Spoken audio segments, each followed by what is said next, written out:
ಹೊತ್ತಿಗೆ ಕಾಲಿಡುವಾಗ ಆಹಾ ಏನು ನಮ್ಮ ಮಕ್ಕಳನ್ನು ನಾವೇ ನೋಡಿ ಆನಂದಿಸುವುದು ಮನೆಯಲ್ಲಿ ಅಲ್ವೇ. ನಗಮಗದ ತೊಲಗುವ ಕಪೋಲದ ಚಿಗುರನ ನಕ್ಕಿಟ ಕರತ್ತಲದ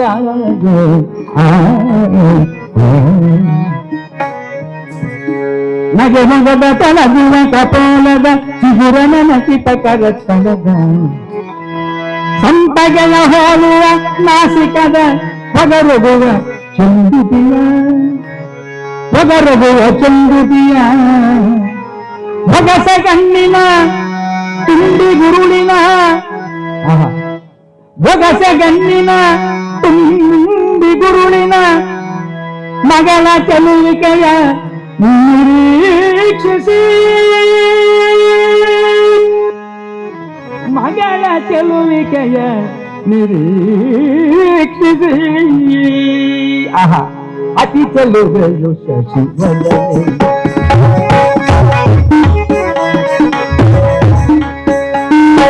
ಅತಿ ಚೆಲುವೆಯು ಶಶಿವದನೆ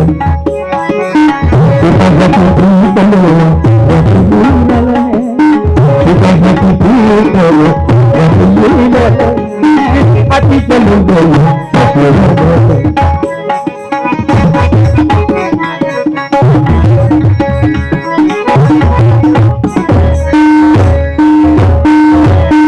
ಕಲಾ ಸರಸ್ವತಿ ಮುರಾಂಗಿ ಕನ್ಯೆ ಕಲಾ ಸರಸ್ವತಿ ಮುರಾಂಗಿ ಕನ್ಯೆ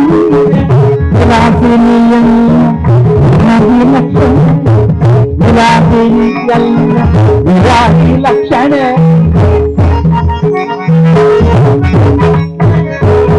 ಧರ್ಮನಾಥನ ಜಯಲಕ್ಷ್ಮಿಯನು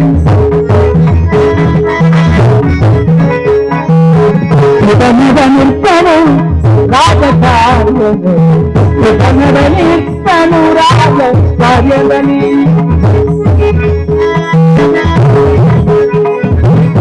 ಸತತ ಪ್ರಜಾಜನ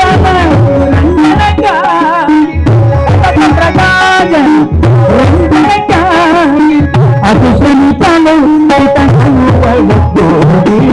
ಅತಿ ಚೆಲುವೆ ಅತಿ ಚೆಲುವೆ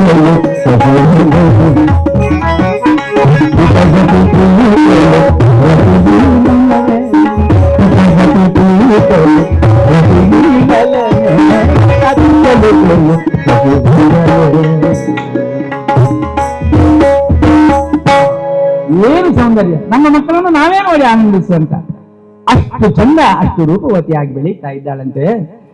ಕಲಾ ಸರಸ್ವತಿ ವಿರಾಗಿ ಲಕ್ಷಣೆ ನೋಡಿ ಕಲೆಯಲ್ಲಿ ಸರಸ್ವತಿಯಾಗಿದ್ದಾಳೆ ಅವಳು. ಅಂಥ ಒಂದು ಚೆಲುವೆಯಾಗಿ ವಿಲಾಸಿನಿಯಲ್ಲ ವಿರಾಗಿ ಲಕ್ಷಣೆ ವಿಲಾಸಿನಿ ಇದು ಬಹಳ ಮುಖ್ಯ. ಇದು ಸದ್ಗುಣಗಳಲ್ಲಿ ಒಂದಾಗ್ತದೆ. ನಮ್ಮ ಮಕ್ಕಳು ಈಗ ಹೇಳಿದಾಗಲೇ ಮೆಲ್ಲ ಹೋಗಿ ತಾಯಿ ಹತ್ರ ಹೇಳುದು ಅವಳಿಗೆ ಇವತ್ತು 100 ರೂಪಾಯಿ ಬೇಕಂತೆ ಶಾಲೆಯಲ್ಲಿ ಏನಾಗ ತರ್ಲಿಕ್ಕೆ ಹೇಳಿದಾರಂತೆ ಹೇಳಿ ಅಮ್ಮನ ಹತ್ರ ಹೇಳ ಅಮ್ಮ ಹೋಗಿ ಅಪ್ಪನ ಹತ್ರ ಹೇಳುದು ಅಪ್ಪ ತೆಗ್ದು 200 ರೂಪಾಯಿ ಕೊಟ್ಟ ನಾನು ಹೆಚ್ಚುಂಡು ಕುನ್ನಲ ಭಗವಾದ ಅಂತೇಳಿ. ಈಗ ಇದು ಯಾವಾಗ ಆವಾಗ ಒಳ್ಳೆಯ ಮಗು ಆದ್ರೆ ಇಲ್ಲ ಅವರು 100 ಕೇಳಿದ್ದು ಶಾಲೆಯಲ್ಲಿ ಅಪ್ಪ ಈಗಲೇ 100 ವಾಪಸ್ ಅಂತ ಈಗಿನ ಮಕ್ಕಳು ಕೊಟ್ಟಾರ ಕೊಡುವುದಿಲ್ಲ ಅಂದ್ರೆ ನೀವು ಕೊಡ್ತಾ ಇದ್ರು ಅಂದ್ರೆ ನಿರಾಸಿ ಎಲ್ಲ ವಿರಾಗಿ ಲಕ್ಷಣ ಹಾಗೆಲ್ಲ ಖರ್ಚು ಮಾಡ್ಲಿಕ್ಕೆ ಅವಳು ತಯಾರಿಲ್ಲ. ಎಷ್ಟು ಬೇಕು ಅಷ್ಟೇ. ಈತ ನೋಡ ನಿರ್ಪಣು ರಾಜಕಾರ್ಯದಲ್ಲಿ ತಂದೆ ತಾಯಿ ಹೊತ್ತಿಗೆ ಕೆಲಸ ಮಾಡುವವರು ಎಷ್ಟು ಮಂದಿ ಇದ್ದಾರೆ ಮಕ್ಕಳು ಇದ್ದಾರಾ? ಇಲ್ಲ, ಇಲ್ಲವೇ ಇಲ್ಲ. ಈಗ ಒಂದು ಅವರಿಗೆ ನೆವನ ಉಂಟಲ್ಲ ಮನೆಯಲ್ಲಿ ಕಂಪ್ಯೂಟರ್ ಇರ್ತದೆ, ಕಂಪ್ಯೂಟರ್ ಇಲ್ಲದಿದ್ರು ಮತ್ತೊಂದು ಕಂಪ್ಯೂಟರ್ ಉಂಟು ಸಣ್ಣದು ಇದು ಹಾಗೆ ಇದನ್ನು ನೋಡಿ ಕೂತ್ಕೊಳ್ತಾ ಇರ್ತಾರೆ. ಏನಾದ್ರೂ ಎಲ್ಲ ಮಾಡ್ತಾ ಮಾಡ್ತಾ ಮಾಡ್ತಾ ಇರುವಂತವ್ರಿಗೆ ಮಕ್ಕಳಿಗೆ ಗೊತ್ತೇ ಇಲ್ಲ ಕಡೆಗೆ ತಾಯಿ ಅಡಿಗೆ ಬಿಸಿ ಬಿಸಿ ಪರಿಮಳ ಬಂದದ್ದೇ ಗೊತ್ತಾಗುದು, ಯಾರು ಕೂಡ ಸಹಾಯಕ್ಕೆ ಬರುದಿಲ್ಲ ಅಲ್ವಾ? ಈ ರೀತಿಯಲ್ಲಿ ಮಕ್ಕಳನ್ನು ಸಾಕಿದ್ರೆ ಒಳ್ಳೇದಾ ಅಥವಾ ಅವರಿಂದ ನಮ್ಮಲ್ಲಿ ಪಿತನೊಡಗಿರ್ಪರು ರಾಜಕಾರ್ಯದಲ್ಲಿ ಅಪ್ಪ ಏನಾಗ್ಬೇಕು ಹೇಳಿ, ರಾಜಕಾರ್ಯದಲ್ಲಿ ಪಿತನೊಡಿಗೆ ಸಹಕಾರ ಮಾಡ್ತಾರೆ, ಅಡಿಗೆ ಕಾರ್ಯದಲ್ಲಿ ತಾಯಿಯೊಂದಿಗೆ ಸಹಕಾರ ಮಾಡುವ ಮಕ್ಕಳು ಬೇಕು ಇವತ್ತು ನಮಗೆ. ಇದ್ದಾರಾ? ಅವ್ರು ಬರ್ಲಿಲ್ಲ ಇವತ್ತು ಹರಿಕತೆ, ಇಲ್ಲದ್ರೆ ಅದಾದ ಒಂದು ಚೂರಾದರೂ ಕೇಳ್ತೀನಿ ಅಲ್ವಾ? ಸತತ ಪ್ರಜಾ ಜನರಂಜನರಾಗಿ ಅತಿ ಸಮೀಪಲು ಪಿತನನು ಒಡಗೂಡು ಅಂತ ಒಂದು ಮೊದಲು ಆ ಅಶ್ವಪತಿ ರಾಜ ಮಾಳವಿ ದೇವಿಯವರಿಗೆ ಜನಿಸಿದ್ದಾಳೆ. ಆಯ್ತಲ್ವ, ಗುಣದಲ್ಲಿ ಒಳ್ಳೆಯವಳು, ಬುದ್ಧಿಯಲ್ಲಿ ಒಳ್ಳೆಯವಳು, ಆಮೇಲೆ ರೂಪದಲ್ಲೂ ಕೂಡ ಚೆನ್ನಾಗಿರುವಂತಹ ಮಗಳನ್ನು ನೋಡಿ ಸಂತೋಷ ಆಗ್ತಾ ಇದೆ ಅಂತ ಹೇಳಿ ಅತಿ ಚೆಲುವೆಯು ಶಶಿವದನೆ, ಚಂದ್ರನಂತೆ ಮುಖವುಳ್ಳವಳು ಎಂಬ ಅರ್ಥವನ್ನು ಬಹಳ ವಿವರಿಸಿದ್ದಾರೆ. ಆ ರೀತಿಯಲ್ಲಿ ಇನ್ನೇನಪ್ಪ, ಮಕ್ಕಳು ಷೋಡಶಿಯಾಗಿ ಇನ್ನೇನು ಮದುವೆ ವಯಸ್ಸು ಬರುವಾಗ ಅಪ್ಪ ಅಮ್ಮನಿಗೆ, ತಂದೆ ತಾಯಿಯರಿಗೆ ಒಂದು ಚಿಂತೆ ಹೊರಡ್ತದೆ ಅಲ್ವಾ. ಹುಟ್ಟಿದಂತಹ ಮಗಳಿಗೆ ಅಥವಾ ಮಗನಿಗೆ ಒಂದು ಮದುವೆ ಆಗ್ಬೇಕು. ಆ ಪ್ರಾಯ ಬಂದ ಮಗನಿಗೆ ಮದುವೆ ಆಗೋದು ದೊಡ್ಡ ಅಷ್ಟೇ ವಿಶೇಷ ಅಲ್ಲ. ಆದ್ರೆ ಮಗಳು ಪ್ರಾಯಸ್ಥಳಾದಾಗ ಅವಳಿಗೊಂದು ಮದುವೆ ಆಗ್ಬೇಕು, ವಿವಾಹ ಆಗ್ಬೇಕು ಎಂಬ ದೃಷ್ಟಿಯಲ್ಲಿ ಬಹಳ ವಿಶೇಷವಾದಂತಹ ಕಾಳಜಿ ಮತ್ತು ಚಿಂತೆಯಲ್ಲಿ ತೊಡಗುತ್ತಾರಂತೆ ಅಪ್ಪ ಅಮ್ಮ. ಆ ರೀತಿಯಲ್ಲಿ ತೊಡಗುವಾಗ ಅದು ಕರ್ತವ್ಯ. ಯಾಕಂದ್ರೆ ಕನ್ಯಾದಾನ, ಆ ಋಣವನ್ನು ಯಾರು ಇಟ್ಕೊಳ್ಬಾರ್ದಂತೆ.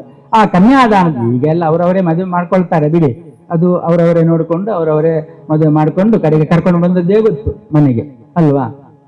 ಕರ್ಕೊಂಡು ಬಂದು ಒಟ್ಟಾರೆ ಎಲ್ಲೋ ಆಗಿದೆ, ಇರ್ಲಿಯಪ್ಪ, ಇನ್ನು ಮಕ್ಕಳು ಬೇಕಲ್ಲ, ನಮ್ಮ ಮಕ್ಕಳು ಬೇಕಲ್ಲ, ಅವರನ್ನು ಬಿಸಾಡುದ. ಹಾಗಾಗಿ ಅವರಿಗೆ ಸಿಟ್ಟು ಬಂದವರೇ ಎಲ್ಲೇ ಓಡುದು ಬೇಡ, ಆಯ್ತಪ್ಪ ಯಾರನ್ನಾದ್ರೂ ವಿವಾಹ ಮಾಡಿದ್ದೆಲ್ಲ ಆಯ್ತು, ಒಂದು ಒಳ್ಳೆ ರೀತಿಯಲ್ಲಿ ಜೀವನ ಮಾಡಿ ಅಂತೇಳಿ ಎಲ್ಲಿಯವ ಯಾರು ಎಂತ ಸಂಗತಿ ಗೊತ್ತಿಲ್ಲ. ಆದ್ರೆ ಪಾಪ ಅಪ್ಪ ಅಮ್ಮನಿಗೆ ಊರಿನವರು ಬೇಕು, ನೀವೆಲ್ಲ ನಿಮ್ಗೆಲ್ಲೊಂದು ಊಟ ಹಾಕುವ ಅಂತೇಳಿ ಅಲ್ವಾ. ಊಟ ಹಾಕ್ಲಿಕ್ಕೆ ಬೇಕಾಗಿ ದೊಡ್ಡ ಸ್ಟೇಜ್ ಎಲ್ಲ ಕಟ್ಟಿ ಒಂದು ಹಾಲ್ನಲ್ಲಿ ಊಟ ಅರೇಂಜ್ಮೆಂಟ್. ಅವರ ಸ್ನೇಹಿತರು, ಅಪ್ಪ ಅಮ್ಮನ ಸ್ನೇಹಿತರು, ಇವರು ಬಂದು ಮಾಲೆ ಕೈಯಲ್ಲಿ ಇಟ್ಕೊಂಡು ಅಥವಾ ಏನೋ ಡ್ರೆಸ್ ಹಾಕಿ, ಖರ್ಚು ಬೇಕಾದ್ರೆ ಅವರೇ ಕೊಡ್ತಾರೆ ಊಟದ್ದು. ಅವರು ದೊಡ್ಡ ದೊಡ್ಡ IT ಕಂಪನಿ ಕೆಲಸದಿದ್ದ ಅಲ್ಲ, ಹಾಗಾಗಿ ಅವರು ಕೊಡ್ತಾರೆ. ಆದ್ರೆ ಅಪ್ಪ ಅಮ್ಮನಿಗೆ ಊರಿನವ್ರು ಬೇಕಂತೇಳಿ ಒಂದು ಊಟದ ಅರೇಂಜ್ಮೆಂಟ್ ಆಗಿದೆ. ಊಟದ ಅರೇಂಜ್ಮೆಂಟ್ ಆಗಿ ಪಾಪ ಸ್ಟೇಜಿನ ಬದಿಯಲ್ಲಿ ಅಪ್ಪ ಅಮ್ಮ ನಿಲ್ತಾರೆ ವಿಶ್ ಮಾಡ್ಲಿಕ್ಕೆ ಬರುವಾಗ ಎಲ್ಲರೂ ಅಲ್ವಾ. ಮಕ್ಕಳು ನಡುವು ಸ್ಟೇಜ್ ಅಲ್ಲಿ ಇದ್ದಾರೆ, ಯಾರದ್ದು ಪರಿಚಯ ಇಲ್ಲ ಅವರಿಗೆ, ಹೊರ ಊರಿನಲ್ಲಿ ಕೆಲಸ. ಇಷ್ಟ ಆಗುವಾಗ ಪುನಃ ಆದ್ರೂ ಕೂಡ ಕೆಲವರಿಗೆ ಒಂದು ಮಾತಿನ ಚಟ, ಏನಾದ್ರೂ ಒಂದು ಮಾತಾಡ್ಬೇಕು. ಕೆಲವರಿಗೆ ಮೇಲೆ ಹತ್ತಿ, ನಮಸ್ಕಾರಮ್ಮ, ನಿಮ್ಮ ಆಮಂತ್ರಣಕ್ಕೆ ಧನ್ಯವಾದಗಳು, ಅಲ್ಲ ನಿಮ್ಮ ಮಗಳಿಗೆ ಎಲ್ಲಿದ್ದು ಹುಡುಗ ಅಂತ ಹೇಳಿ, ಅದು ಅವಳ ಹತ್ರವೇ ಕೇಳಿ, ನಿಮ್ದು ಊಟ ಆಯ್ತಾ ಕೇಳಿದ್ರಿ ಅಂತ ಅವ್ರು. ಯಾಕೆ ಅಂತ ಅದಕ್ಕೆ ಪ್ರಸಂಗ ಎಲ್ಲ ಯಾಕೆ ಅಲ್ವಾ, ಅದು ಅವಳ ಹತ್ರವೇ ಕೇಳಿ ನಿಮ್ದು ಊಟ ಆಯ್ತಾ ಅಂತ, ಅಷ್ಟೇ ಕೆಲಸ. ಇದೊಂದು ಇರ್ತದೆ ವ್ಯಾವಹಾರಿಕವಾದಂತ ವಿಚಾರ, ನಾನು ಅದು ಸತ್ಯವೂ ಕೂಡ ಆಗಿರ್ತದೆ ಎಲ್ಲವೂ ಕೂಡ. ಹಾಗಾಗಿ ಇನ್ನೇನು, ಆದ್ರೆ ಇಂತಹ ಸದ್ಗುಣವಂತೆ ರೂಪವಂತೆ ಮಗಳಿಗೆ ಕನ್ಯಾದಾನ ಮಾಡುವಂತ ಒಂದು ಸತ್ಕರ್ಮ, ಆ ಋಣ ತಂದೆ ತಾಯಿಗಳಿಗಿರ್ತದೆ. ಮಾತೃಕರ್ಮ ಕಡೆಗಣಿಸಿದವ ರಾಜ್ಯರು ಹೇಳ್ತಾರೆ. ಪತಿಯಾಗಿ ಸತಿಯ ಋತುಕಾಲದಲ್ಲಿ ಕೂಡದವ, ಸುಪುತ್ರಿಯ ಕನ್ಯಾದನ ಋಣ ಉಳಿಸಿಕೊಂಡವ, ಲೋಕದಲ್ಲಿ ಪುರಸ್ಕೃತನು. ಲೋಕದಲ್ಲಿ ತಿರಸ್ಕೃತರಾಗಿರ್ತಾರೆ ಯಾರು? ಪಿತೃಯೋಗದಲ್ಲಿ ಮಾತೃಕರ್ಮ ಕಡೆಗಣಿಸಿದವ. ಪಿತೃಯೋಗ ಆಗಿದೆ, ಆವಾಗ ಮಾತೃಕರ್ಮ ಇದೆ ಅವನಿಗೆ. ತಾಯಿಯನ್ನು ನಾನು ಗೌರವಿಸ್ತಾ ಅವರನ್ನು ಪ್ರೀತಿಯಿಂದ ಸಾಕಬೇಕಾದ. ಅಷ್ಟರವರೆಗೆ ಅವಳ ಗಂಡ ಇದ್ದ, ಅಪ್ಪ ಇದ್ದ, ಈಗ ನನ್ನ ಕರ್ತವ್ಯ ಅಂತ ಹೇಳಿ ಮಾತೃಕರ್ಮ ಕಡೆಗಣಿಸಿದವ ಯಾರಾದ್ರೂ ಇದ್ರೆ, ಪತಿಯಾಗಿ ಸತಿಯ ಋತುಕಾಲದಳು ಕೂಡದವ, ಸಂತಾನ